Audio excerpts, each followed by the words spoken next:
بسم الله الرحمن الرحيم.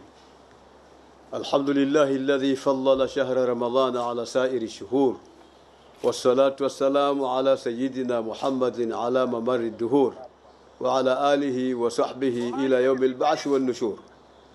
السلام عليكم ورحمة الله وبركاته. وعليكم السلام ورحمة الله وبركاته.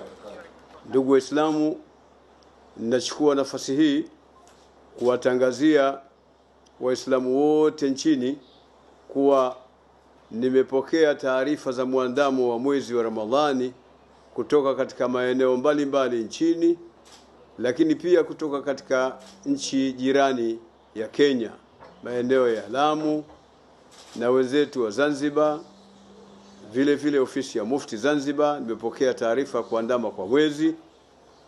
Hivyo basi nauthibitisha na nimeuthibitisha mwezi wa Ramadhani kwamba umeandama, na habari nimezipata kutoka kwa watu waaminifu wasiokuwa na wasiwasi wowote.